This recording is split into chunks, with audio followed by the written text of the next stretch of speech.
আজ পশ্চিমবঙ্গে হাতে গোনা কয়েকজনই থাকবেন যারা আরজিকর মেডিকেল কলেজের অমানবিক ঘটনার বিষয়ে একদমই কিছু জানেন না। ভারতের প্রায় সমস্ত রাজ্যে এই ঘটনার বিবরণ পৌঁছে গেছে। দেশের বিভিন্ন রাজ্য থেকে এই ঘটনার প্রতিবাদে প্রোটেস্ট চলছে এবং সুপ্রিম কোর্টও এই ঘটনার মধ্যে ইনভলভ হয়ে গেছে। কিন্তু সবথেকে দুঃখের বিষয় কি জানো? 9ই আগস্ট যেদিন এই ঘটনাটি ঘটে তারপর গত 10 দিনের মধ্যে আরও কয়েকটি জায়গায় আরও কয়েকটি রাজ্যে এই ধরনের ঘটনা ঘটেছে। এই গত 10 দিনে যখন পুরো দেশ প্রোটেস্ট করছে, ডাক্তার, নার্স, সাধারণ মানুষ, সেলিব্রিটিজ, পলিটিশিয়ানস, ইভেন আমাদের রাজ্যের মুখ্যমন্ত্রীও প্রোটেস্ট করছেন, ইন্টারনেট খুললে আরজিকর মেডিকেল কলেজ ট্রেন্ডিংয়ে রয়েছে, হেডলাইন্সে রয়েছে, সেই সময় সেম ঘটনা আবার ঘটছে। এই সময় মনের মধ্যে বিভিন্ন ধরনের প্রশ্ন যাচ্ছে, কী ধরনের মেন্টালিটির মানুষ এরা। তাই আজকের ভিডিওতে এটা বোঝার চেষ্টা করব কেন এই ধরনের ঘটনা বারবার ঘটছে। আমাদের দেশের প্রশাসন, আইন ব্যবস্থা কি এতই নিচে নেমে গেছে যে একজন ব্যক্তি এই ধরনের কাজ করার আগে 7-5 কিছুই ভাবছে না, ভাবছে ছাড়া পেয়ে যাব, বেঁচে যাব, আমার কিছুই হবে না। সাথে আমাদের ব্যক্তিগত জীবনে যাতে এই সব ঘটনার শিকার হতে না হয় তার সলিউশন খোঁজার চেষ্টা করব।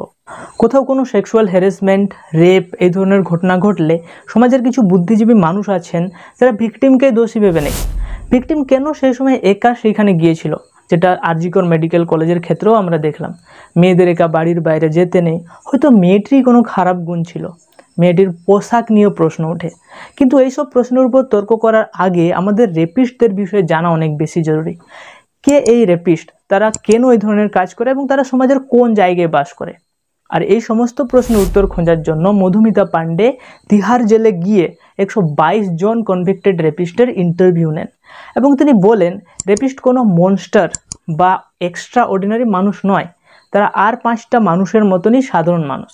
একজন ব্যক্তি রেপ ক্রাইম করার আগের মুহূর্ত পর্যন্ত আমরা বুঝতেই পারবো না যে তার মধ্যে এক শয়তান লুকিয়ে রয়েছে। আর সব থেকে বেশি ভয় এনসিআরবি এর রিপোর্ট আমাদের দেয়।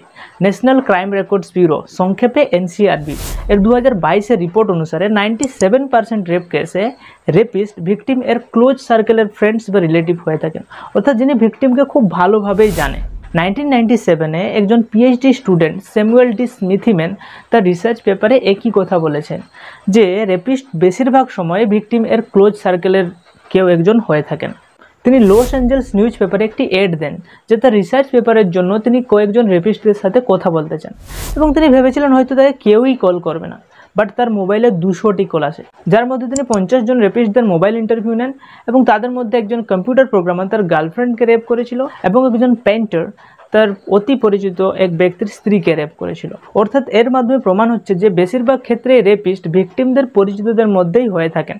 এবং এতক্ষণ হয়তো এটা বুঝতে পারছো যে রেপিস্টদের কোনো পার্টিকুলার রিলিজিয়ান বা ধর্ম এবং পার্টিকুলার সোশিও ইকোনমিক ব্যাকগ্রাউন্ড থাকে না। ইভেন এডুকেশনাল কোয়ালিফিকেশন থেকেও আমরা বুঝতে পারবো না যে সে একজন রেপিস্ট। যে কারণে বড় বড় শহরের বড় বড় বিল্ডিং থেকে শুরু করে রুরাল এরিয়াতেও রেপ কেসের খবর আমরা দেখতে পাই। বেঙ্গালুরু এর এক স্টাডি এর মাধ্যমে আমরা জানতে পারি যে বেশিরভাগ রেপিস্টের বয়স 21 থেকে 30 বছরের মধ্যে হয়ে থাকে, অর্থাৎ বেশিরভাগ রেপিস্টই ভিকটিমের পরিচিত হয় এবং তাদের এজ 21 থেকে 30 বছরের মধ্যে হয়ে থাকে এবং আমাদের সমাজের মধ্যেই তারা মিশ্রিত অবস্থায় রয়েছে। আমরা এমনি সাধারণভাবে বুঝতেই পারবো না যে সে একজন রেপিস্ট। এখন সব থেকে বড় প্রশ্ন যেটা রয়ে গেল সেটা হচ্ছে তারা রেপ কেন করে। বিভিন্ন রিসার্চার তাদের রিসার্চ ইন্টারভিউর মাধ্যমে জানতে পারে যে রেপিস্টরা মনে করে তারা কোনো রেপ ক্রাইম করেই নি, হয়তো তারা জোরপূর্বক তার অনুমতি ছাড়াই তার সাথে শারীরিক সম্বন্ধ করেছে কিন্তু তারা রেপ করেনি। যেমন মধুমিতা পান্ডে তিহার জেলে যখন নির্ভয়া কেসের এক অপরাধীর ইন্টারভিউ নিচ্ছে তখন সেই অপরাধী বলছে যে এক হাত দিয়ে তালি বাজেন, অর্থাৎ সে ভিকটিমকেও দোষী বোঝানোর চেষ্টা করছে। সে বলছে কোনো ভালো ঘরের মেয়ে রাতের বেলা একা বাড়ির বাইরে বেরোয় না, ভালো ঘরের মেয়ে এই ধরনের পোশাকও পরে না যেটা দেখে লোক আকৃষ্ট হবে। এই ধরনের যে মাইন্ডসেট বা এই ধরনের বিহেভিয়ারকে সাইকোলজির ভাষায় কগনিটিভ ডিস্টোরশন বলে। কিছু রেপিস্ট মনে করে অনেক সময় তাদের শারীরিক চাহিদা এত ডেঞ্জারাস লেভেলে পৌঁছে যায় যে তারা এই ধরনের ক্রাইম করতে বাধ্য হয়, যে কারণে অনেকেই মনে করে রেপ শারীরিক চাহিদার কারণে হয়। বাট মধুমিতা সহ অনেক রিসার্চার এটা প্রমাণ করেছে যে রেপ শারীরিক চাহিদার থেকেও উপরে পাওয়ার অ্যান্ড ডমিনেশনের জন্য হয়। মেয়েদের কন্ট্রোল করার টুল হিসাবে ইউজ করা হয় রেপকে। উদাহরণ হিসাবে মধুমিতা তিহার জেলে 49 বছরের এক রেপিস্টের ইন্টারভিউ নেয় যে 5 বছরের একজন বাচ্চার সাথে এই ধরনের খারাপ কাজ করেছিল। তাকে যখন জিজ্ঞেস করে কেন এই ধরনের ক্রাইম করেছে, তার উত্তর শুনলে অবাক হয়ে যাবে। সে বলছে সেই বাচ্চাটির আচার আচরণ ঠিক ছিল না, যে কারণে তার সাথে এটা করা জরুরি ছিল। আচার আচরণ ঠিক ছিল না, 5 বছরের বাচ্চা একটা, অর্থাৎ রেপিস্টদের মাথায় আগে থেকেই মেয়েদেরকে নিয়ে এক ধরনের ছবি তৈরি হয়ে আছে।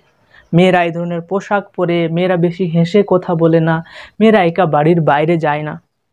আর এই ছবি কে তৈরি করেছে? সমাজ তৈরি করেছে। অর্থাৎ কোথাও না কোথাও সোসাইটি, সোশ্যাল স্ট্রাকচার, সমাজের চিন্তাভাবনা এই ধরনের ক্রাইমের পেছনেও দায়ী। সমাজ নারীদের কিভাবে দেখে? মেয়েরা দুর্বল, মেয়েদের কন্ট্রোল করে রাখতে হবে। জন্মের পর থেকেই মেয়েদের ছেলেদের থেকে আলাদাভাবে বড় করা হয়। মেয়েদেরকে দুর্বল ভেবে ঘরের কাজ শেখানো হয়, তাদেরকে সংসারের কাজ শেখানো হয়। অন্যদিকে ছেলেদের কাছে কোনো বাধা নিষেধই নেই, বলা হয় লজ্জাই নারীর ভূষণ। অন্যদিকে ছেলেদের বলা হয় বি আ ম্যান, মেয়েদের মতো কাঁদতে নেই। আর এইভাবেই সমাজ ধীরে ধীরে মেয়েদেরকে ঘরবন্দি করে দুর্বল করে রাখে। আর যখন কোনো মেয়ে এই ধরনের চিন্তাভাবনার উপরে ওঠে, কিছু অ্যাচিভ করে, তখন এই সো কল্ড পিতৃতান্ত্রিক সমাজ সেটা অ্যাকসেপ্ট করতে পারে না, যে কারণে ওয়ার্ক প্লেসে, রাস্তাঘাটে, বিভিন্ন জায়গায় এই ধরনের খবর দেখতে পাওয়া যায়। না হলে 2.5-3 বছরের বাচ্চা থেকে শুরু করে 85 বছর এর বৃদ্ধা মহিলার সাথেও কেন রেপ হচ্ছে? আজকে সমাজ এই পরিস্থিতিতে পৌঁছেছে, মেয়েরা যেমন ঘরের বাইরে নিজেকে সুরক্ষিত মনে করে না, একই রকমভাবে ঘরের মধ্যেও নিজেকে সুরক্ষিত মনে করে না। মেয়েরা যেমন রাত্রেবেলা নিজেকে সুরক্ষিত মনে করে না, একই রকমভাবে দিনের আলোতেও নিজেকে সুরক্ষিত মনে করে না। একজন প্রাপ্তবয়স্ক মহিলা যেমন নিজেকে সুরক্ষিত মনে করে না, সেরকম বাচ্চা থেকে শুরু করে বৃদ্ধ কেউই নিজেকে সুরক্ষিত মনে করে না। তাহলে এর উপায় কি? সলিউশন কি? কিভাবে এই সমস্যা দূর হতে পারে?